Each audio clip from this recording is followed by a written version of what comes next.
All right. Awesome. Well, thank you everyone for attending this webinar for our Families First Coronavirus Response Act. I know there's lots of questions out there on what this entails, and so today we'd like to just discuss some of those items and hopefully answer a lot of your questions that you might have. As you notice here, we're Squire and Company, and we're here to help in any way that you might have questions. Let's get started, but first of all, let me talk about a few things. For anyone who would like to receive regular emails from us with our most recent articles and webinars around COVID-19 business impact, and the link is posted on our Q&A area to sign up. So you'll notice that Sarah Campbell, our marketing manager, has added a few different links there. So go ahead and look under your Q&A under publish, and you will be able to see it there. So if you want to sign up for those, we'll be sending those out twice a week. And then we will also be holding a webinar like this one on various different topics weekly. So you can watch for those. And a week from today, we have on April 7th, there will be a webinar covering the CARES Act. So watch for that, and a link to register for that will be provided in the Q&A as well. So you can already get registered for that if you're interested. Okay.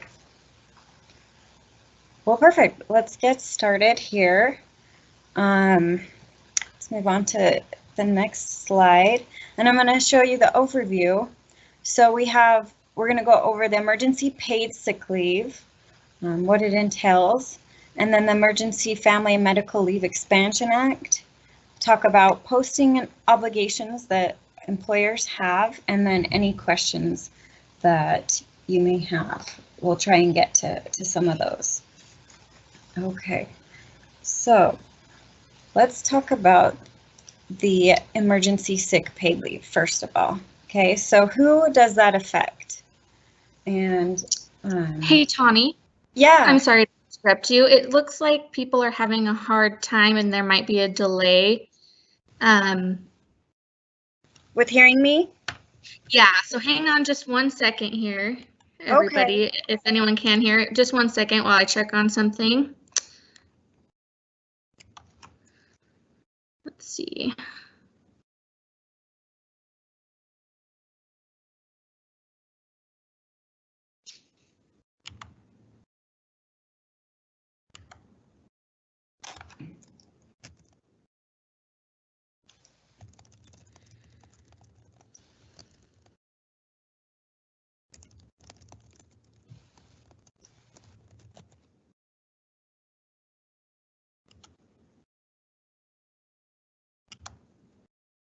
Let's see. If there's anyone out there who can actually hear, will you please write it in the Q&A? Looks like we have some people that can. Okay, we should be good. Okay. Okay, sorry about that, Tawny. Go ahead. Testing, is that okay? Yes, you're good. Okay. Perfect. Just let me know, Sarah, if I need to speak up or pause or anything. So, emergency sick paid leave. So who does that affect? That's going to affect any employers with less than 500 employees. So those who have more than 500 employees are exempt from the law. We also have some exclusions for those who are health care providers and emergency responders. The legislation also allows for future regulations exempting businesses that have fewer than 50 employees, provided that they have leave for childcare reasons if the leave would jeopardize the viability of the business. So we can discuss that a little bit more. But what is an employee? In their definition, an employee is an individual employed by an employer. So temporary, seasonal, any of those different types, part-time,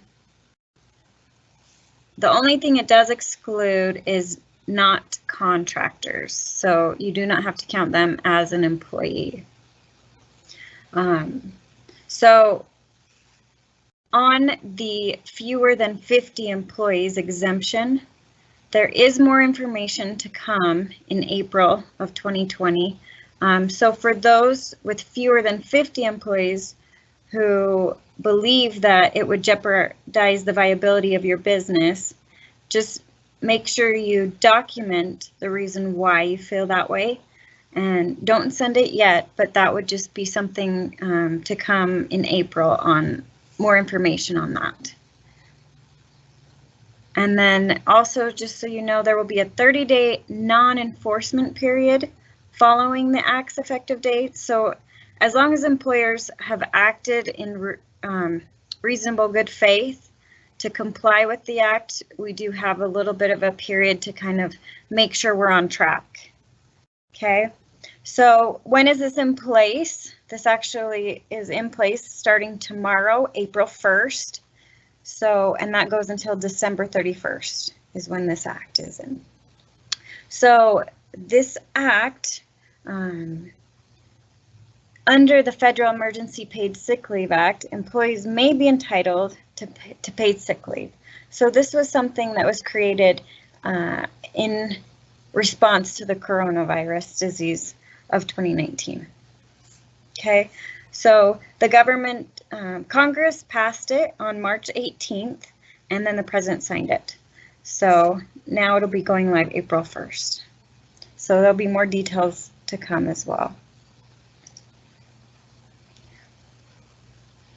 Okay, so let's talk about emergency sick paid leave qualifications. Who qualifies to receive this? So there's no wait time for an employee to qualify. So if an employee starts today, then they just have to be hired in order to qualify for this sick leave. But there's also other qualifications in order to be able to receive this. And that's, if you look here on our screen, it says employees are entitled to use the leave when they are unable to work or telework because of the following reasons. So as you notice here, the employee is subject to a governmental quarantine or an isolation order related to COVID, or an individual who is subject to it, so they're caring for someone. The employee has been advised by a health provider to self-quarantine due to concerns related to COVID, so a doctor's note. The employee is experiencing symptoms of COVID and seeking a medical diagnosis. The employee is caring for an individual who is subject to an order. The employee is caring for a son or daughter if their school or place of care has been closed or their child care provider is unavailable due to COVID-19.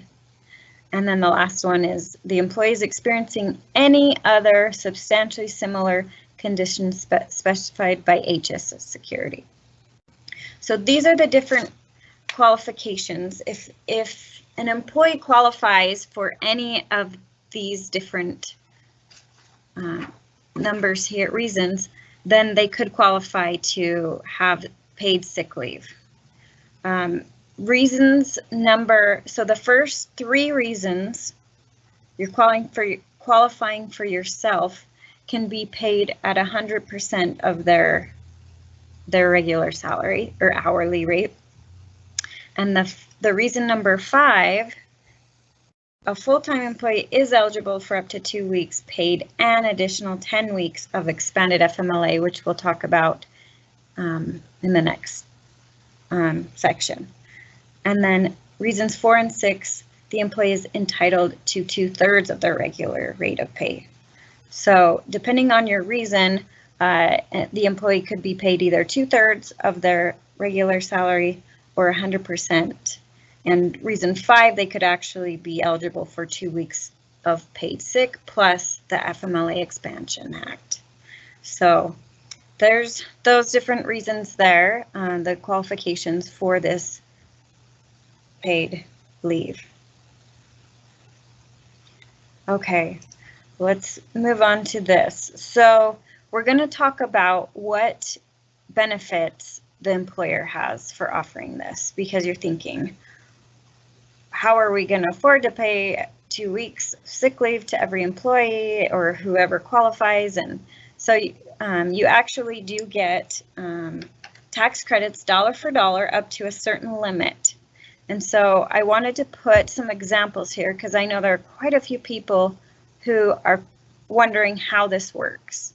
So you don't have to wait till next tax season to claim those credits.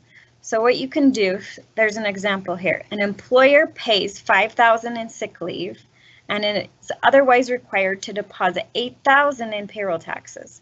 So this includes all taxes withheld from all employees, not just the ones who qualify. And the employer could use up to $5,000 of the $8,000 of taxes it was going to deposit for making qualified leave payments. So the employer would only be required under the law to deposit a remaining $3,000 on its next regular deposit date. So if that makes sense.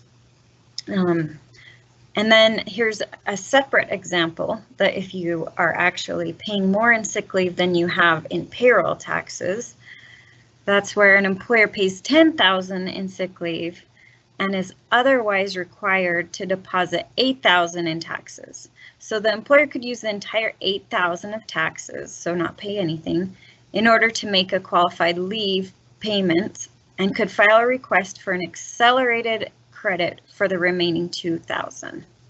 So down here at the bottom, this is from the irs.gov, and they've notified that if there isn't sufficient payroll taxes to cover the cost of the qualified sick and child care leave, then employers can file a request for an accelerated payment, meaning that they say that the request will be responded in 2 weeks or less. So the details are to come. They'll be announced soon. There'll be a form that you can fill out, send that in, and receive your payments pretty quickly so that you can continue on as an employer. Okay, so there's a little bit about what benefits there are for the employer. Also, I wanted to mention there's max limits. So if you as an employer have an employee who actually receives more than this amount in the regular payroll, then you only get this much back from the IRS. So for an employee who is unable to work and they get refunded for their the leave up to their regular rate, they can get up to $511 per day, or the aggregate of this $5,110 in the total of 10 days. So that's for a self-quarantine. Okay, so and then the other one, if you're caring for someone else, then you get 2/3 for the 2 weeks, and it's $200 per day or $2,000 max over the 10 days. So if you were to pay the employee more than that, then the government would just pay you back these max amounts, depending. Okay, so there's a little bit about the tax credits. Let's move on to employee benefits. So I know we did talk about qualifying event or the qualifying reasons, and so a full-time employee is entitled to up to 80 hours of paid sick leave, and a part-time employee is entitled to the paid sick leave depending on the average number of hours worked in the 2-week period. So there's 2 different types there, and I wanted to talk about the documentation, because it's going to be important as you receive a tax credit. You're going to want to document so that you can prove where that person really was eligible, and that so I've included here the documentation that you'll be looking for when you are paying somebody for sick leave. So first of all, you need to make sure you get that employee's name. So the employee will send you either an email or some type of form documenting their name, their reason for requesting leave, a statement that the employee is unable to work, including telework. because of course if they can telework, then they wouldn't qualify for this sick paid leave. And then the date for which the leave is requested. And then one last thing is the documentation of the reason for the leave, such as the source. So you would need something from either the government saying that you have been required to quarantine or isolate, or the name of the health provider, or the doctor's note that says you need to make sure you self-quarantine.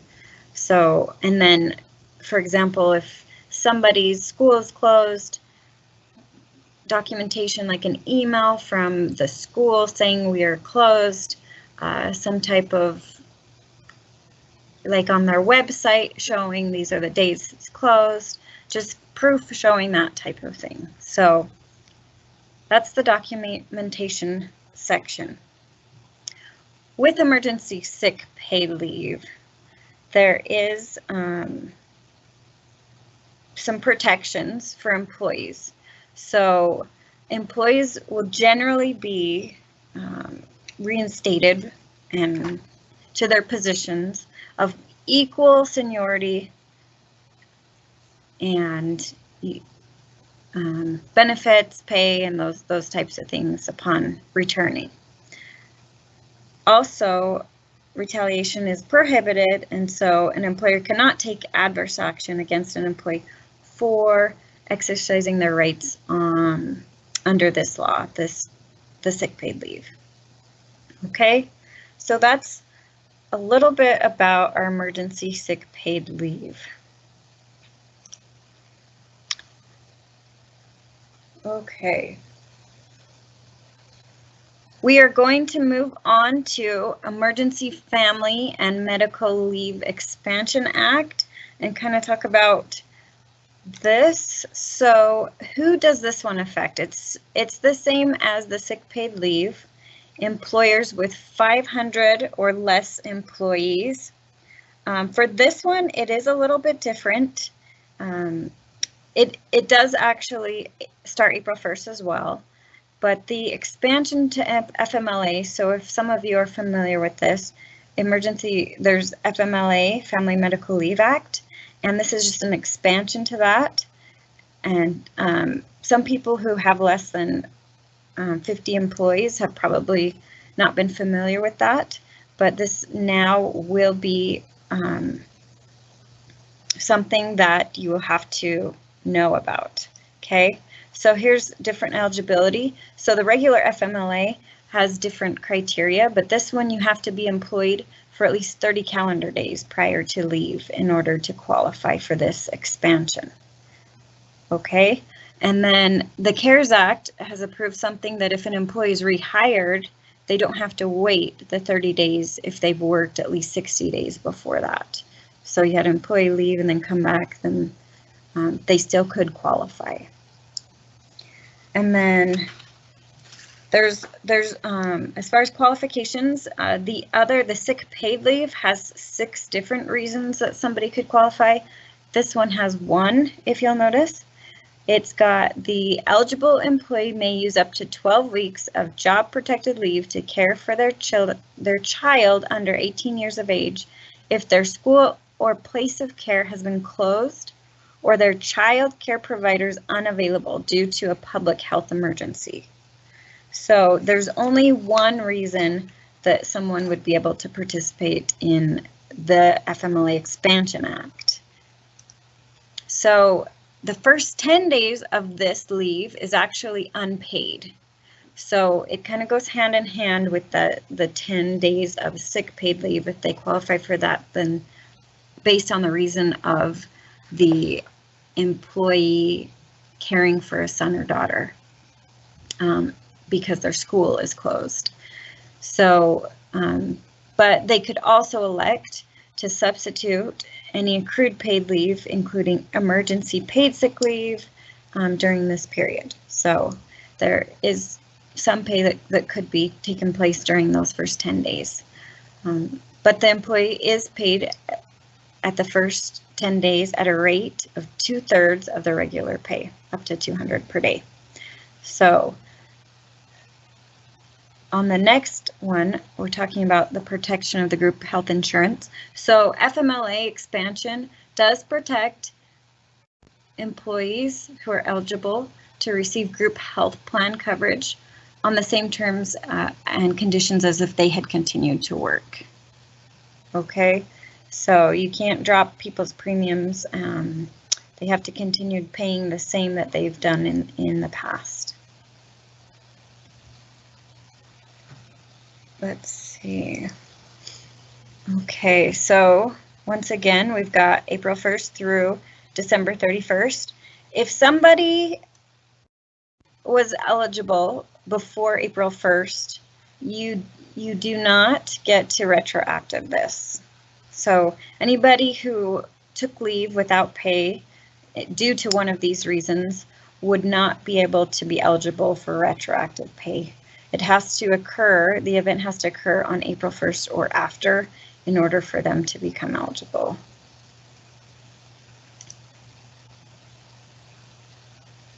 Okay, so there's posting notifications that are required, and so all employees, I've attached a link here, and I can also attach it to the Q&A, but the DOL has given us a poster that we need to post at all of our work sites, and these need to be posted by April 1st, so I would try to get those printed and posted as quickly as you possibly can. Put them in a conspicuous place in your office, so break rooms, that's wherever your other federal and state employment posters are sitting. For those who have telecommuters, I'm sure you have lots of remote employees, you can send those via email or Teams or whatever type of remote system you might be using to communicate. So yeah, but go ahead and send those, and those, there's different types. There's going to be the federal one, and then there's going to be one for just regular employees. So there will be quite a few there for you to look through. Yeah, so that's my presentation for today. If you have questions, I do want to look at our Q&A and see what other types of questions you might have. Let's see here. Okay, so one question I have here says, part-time employees qualify? What if they work for a week, then they're off, then back to work? So for a part-time employee, if they don't have a regular schedule, then you could look back at over a 6-month period and average that and see how many hours they work, and then do it based on that. If they haven't been there for 6 months, you could also look at their contract and see what you guys agreed upon as far as the hours that they would be working.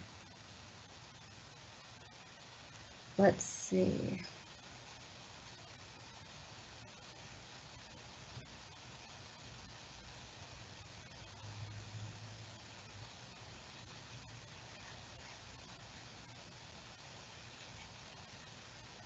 Yeah, so the question here says, what happens if an employee was under a 14-day quarantine in March 2020 after traveling out of the US? Would the employer be required to pay sick leave to them pre-April 1st? And so I think we answered that question discussing that. No, if it happened before April 1st, unfortunately, there's no sick paid leave or FMLA expansion that would be paid for them. And then on this, it says number 5 reason, is there an age limit on the children? From what I've read, the age limit would be they have to be under age 18, I believe is what I've read. So yeah, that would have to be. You know what? I'm gonna double check on that one just to clarify that that's the age before I say that. So we'll be in touch on that one.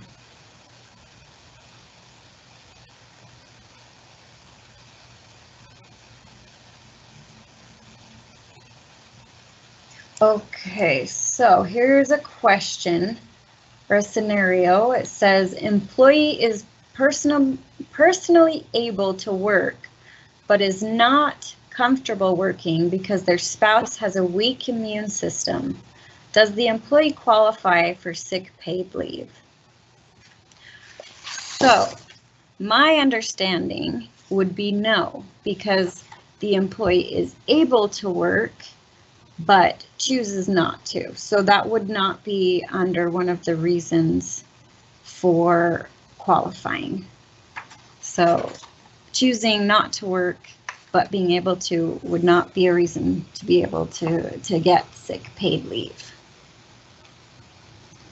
And then I have a question here that says, do owners of companies qualify? I would say yes for any owners who have a company under 500 employees.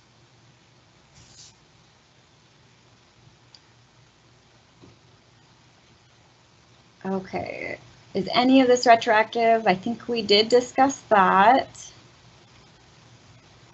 And then someone asked if this presentation, if they can get a copy of it, and yes, we are going to attach that. If I think it's under Q&A published.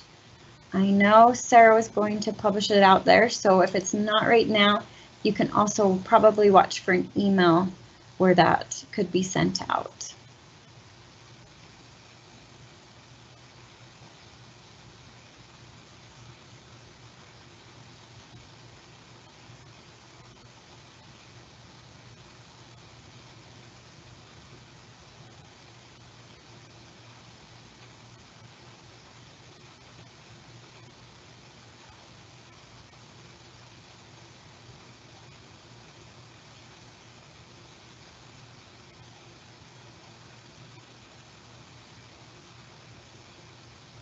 Okay, so I do have a little bit of a clarification on the tax credit section.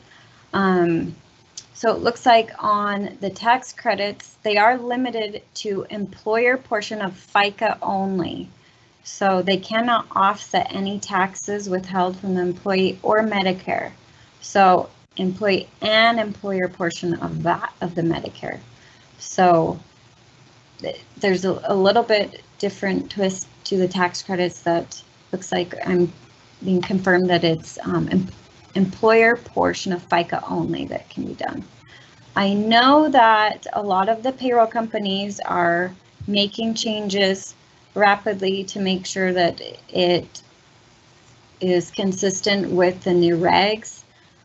So you can maybe reach out to your payroll company and make sure of that. I know if anybody has their payroll with Squire, the company we use, ADP, we've made sure they've made adjustments to make that happen. And so, of course, with the first payrolls, we'll make sure that those adjustments have been made as well.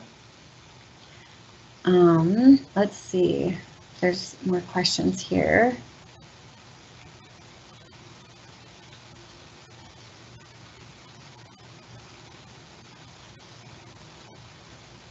Okay, so somebody on here asks, on the FMLA, is there credit for the employer like there was for the PR tax credits?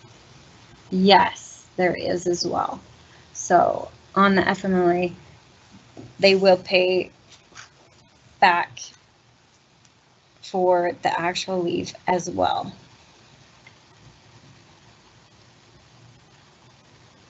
So one person asked, if more than 500 employees, are we required to put up any posters? And so the answer to that is no, because you don't qualify for this. So if you have more than 500 employees, then this regulation and act does not apply to you.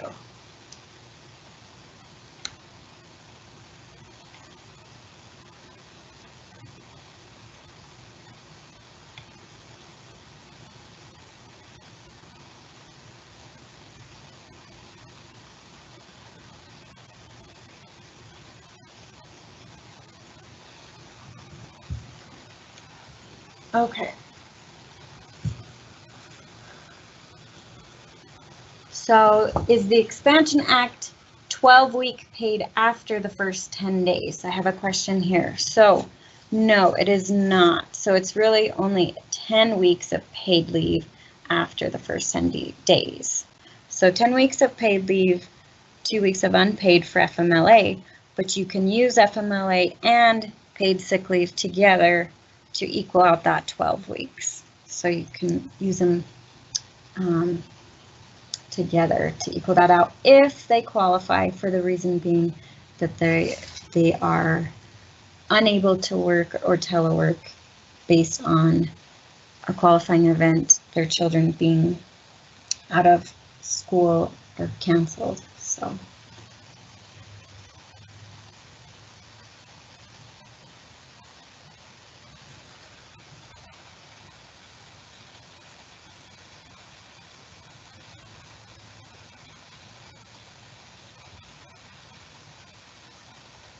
okay, and then I think we did answer this question, but I can just clarify that it says, does the ESPL apply if the employee can do the job at home?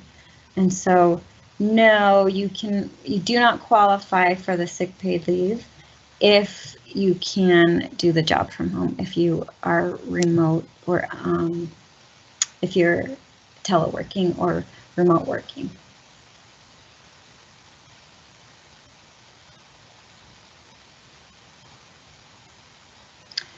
Another question here, which the person is correct. What if our business is shut down and closed?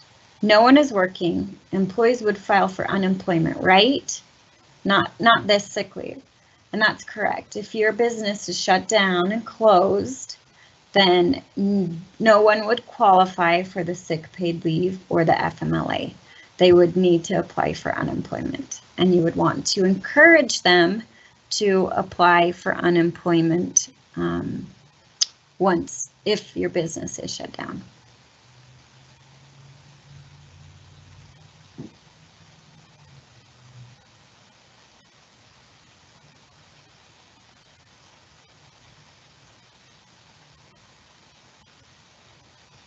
Okay, oh good, this is good. So I did have somebody clarify with me as well that it is under age 18 for those whose children may be at home and you need to take the leave to care for them. It is under age 18.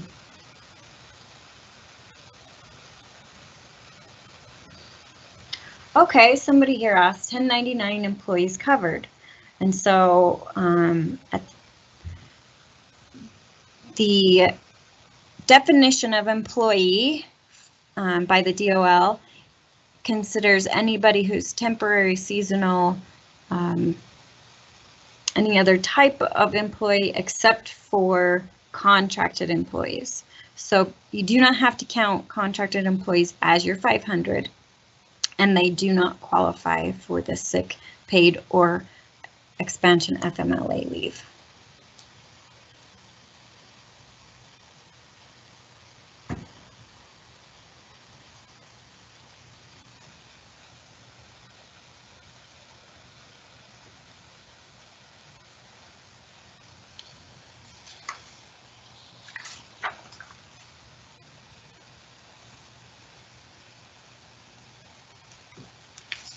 Okay, I have a question about businesses under 50 employees and possibly being able to be exempt from these rules. And the question is, let's see, businesses under 50 total employees are exempt from following number 5. And so that's a question they had for the sick paid leave reasons.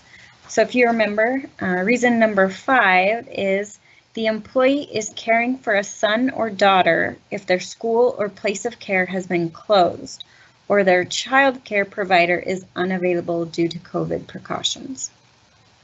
So that is correct. So the only reason that a business under 50 employees could claim that it would jeopardize the viability of the business is if that number 5 reason was true. if they feel that because of that reason that they wouldn't be able to do it. The other 5 reasons they cannot have an exemption from. Okay, so hopefully I explained that correct, but yes, number 5 is the only reason that 50 or less employees could be exempt from that.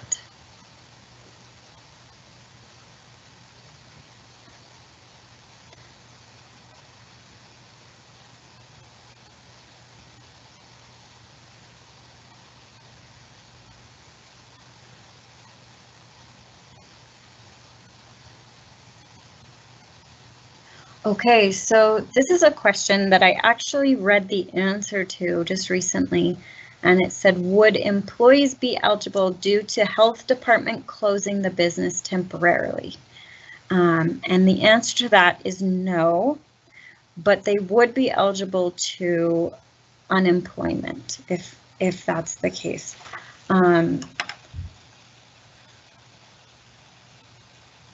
And then the question here, where does the money to pay employees come from?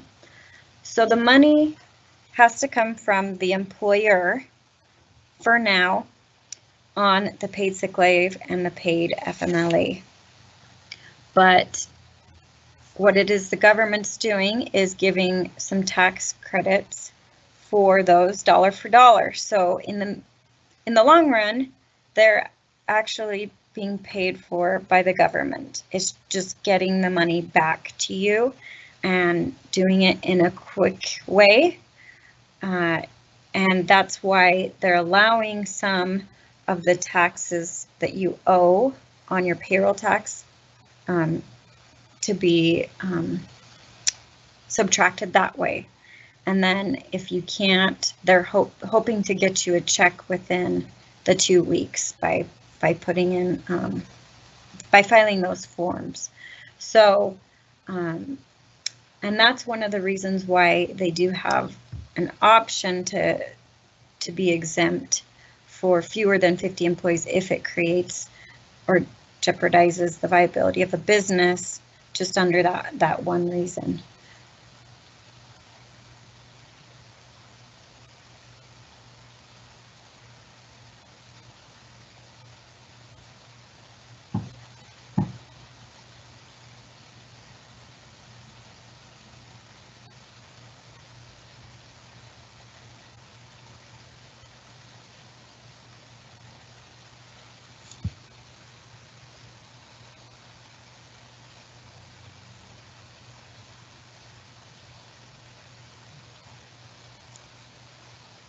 Okay, so here's a question.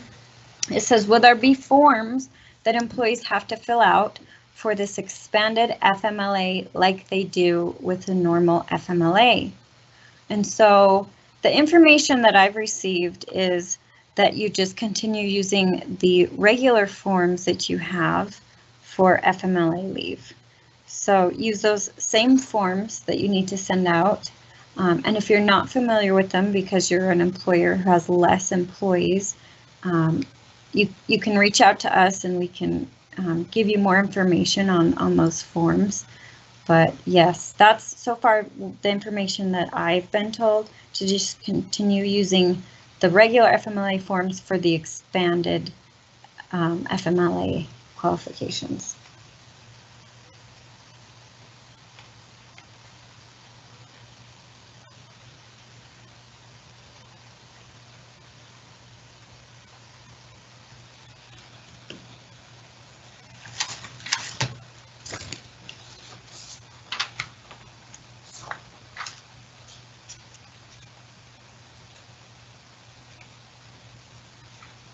Okay, so I have a good question here. It says how to treat a change in ability to telework.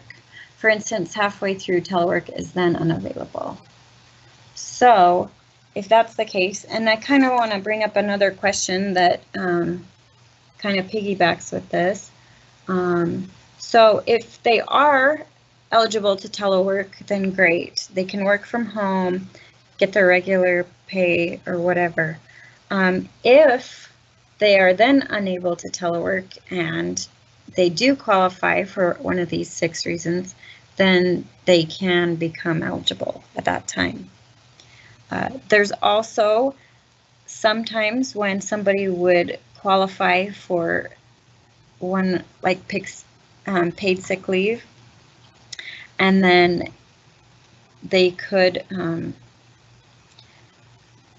not qualify for the full 10 days if, for whatever reason, say they qualified for the suspected exposure on self-quarantine, and they were seeking treatment or finding out if it is COVID, and they find out that it's not, and they were out for 4 days, then they would then not qualify after that. So there could be situations where you're not fully going to be paying out the full 10 days for that employee.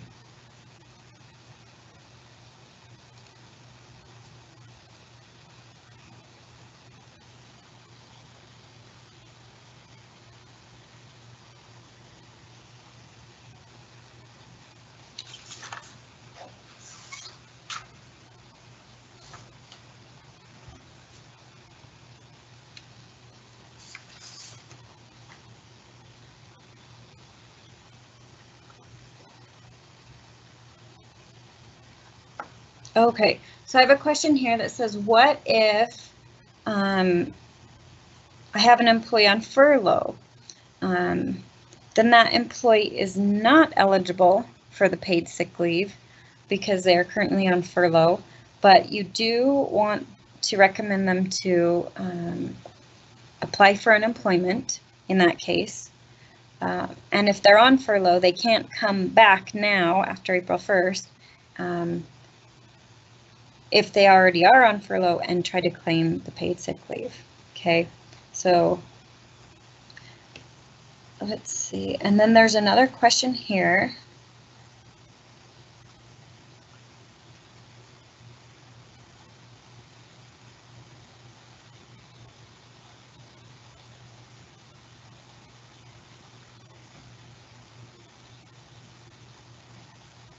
Okay, can you use paid sick leave and the FMLA intermittently? And I'm going to say yes on this one, but only for certain reasons. And the reasons being, you can only use intermittent if for caring for your children, because you do not want someone who is being self-quarantined to come back into the office.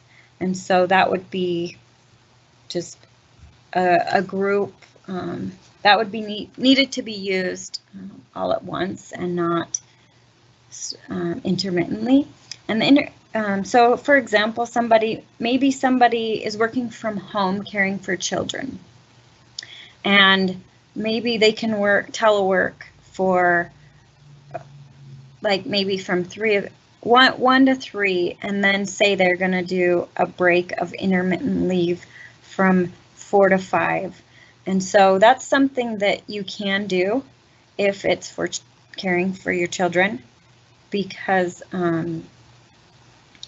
as long as both the employee and the employer agree upon it, if that's something that they want. So there could be a schedule that's created that, okay, you work 3 or 4 hours and then take some leave time, and then we'll have you working again. So there are some circumstances where the intermittent leave could be counted and tracked, but other than that reason, they would not want somebody to be using intermittent leave, since the purpose of the other reasons are to avoid the virus and interactions from other people. So yeah, let me see if there's any other questions. Okay, one person asked if I'm going to answer any questions sent out yesterday. And I have answered a few of them, but there were a few questions that I felt like were specific to someone. So I'd love to answer those more outside of the presentation. But one person did have a question yesterday that said, what are exceptions to the 500 employee size limitations? Is it 500 per location? And which industries does it apply to? So the answer to that question is if there's fewer than 500 employees within the United States, then it applies to them. So if we have more questions about that, there is actually the DOL provides that specific question. How do I count my employees? Some people may be close to that 500 and not know exactly how to count them. So I can provide more information on that as well.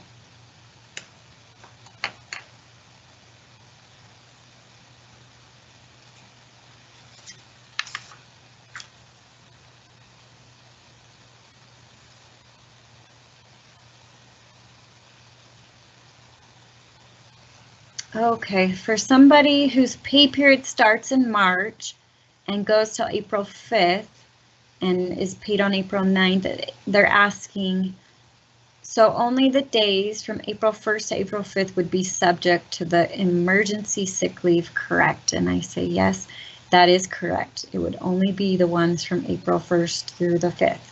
The rest of that payroll would not qualify.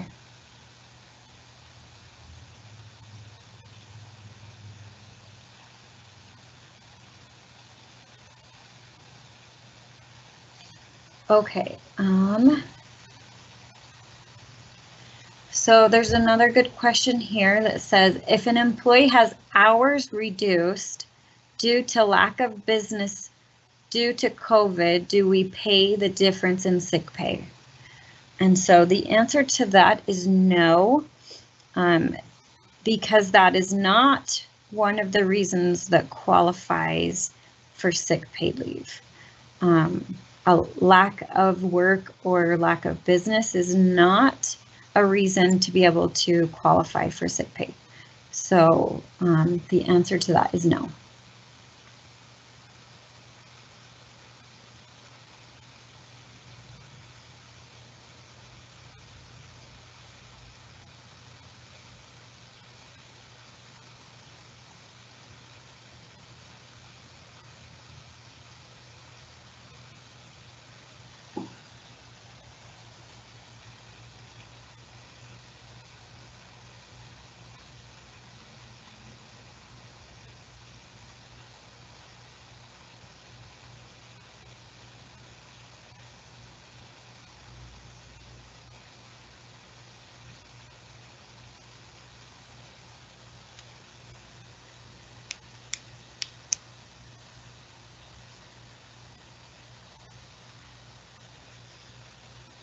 Okay, well, perfect. There's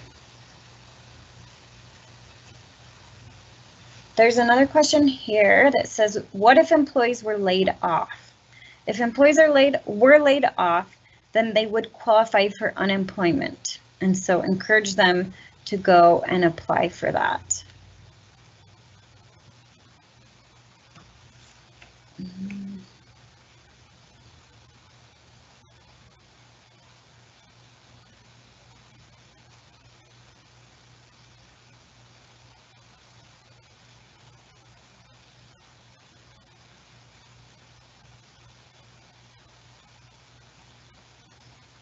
Okay, so there's a question here. It says, if we already have a line of credit from a bank, can we still file for payroll protection program?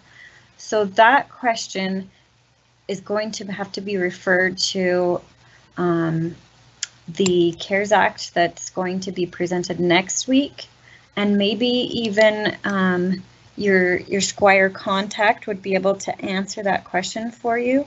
So I would recommend reaching out to your Squire consultant on that specific question.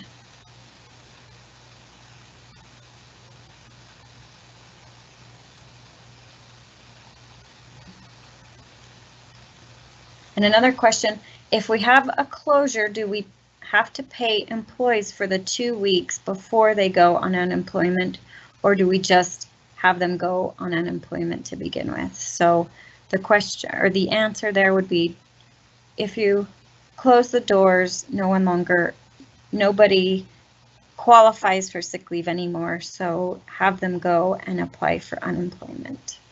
And the paid sick leave is not something that if you term or leave that you get paid out upon termination. It just goes away. So it's not like your regular company's PTO. I also have a really good Q&A document that I received from one of the partners here at Squire. And so we're going to also include this for reference for you guys. And hopefully it will answer a lot of these questions that you're asking, and even maybe more that are more specific to you.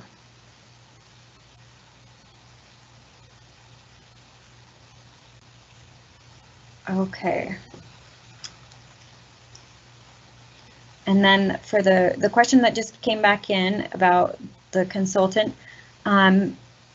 I would watch the webinar on CARES Act next week, and I can even maybe have the person contact you who's going to be presenting on that, so that you're a little bit familiar with the protection payroll plan. Okay, I think that's all the questions I have. If you guys have, let me see here, one other question that just came in.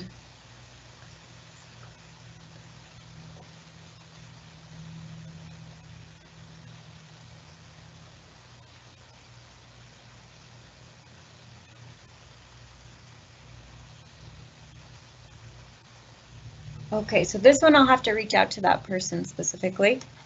But thank you so much for participating in this presentation today. We're happy to answer any other questions that you might have. And please watch for those news letters that will be coming out weekly. And we'll be providing additional information, and anything that comes up, we'll keep you updated on those things. Thank you for participating.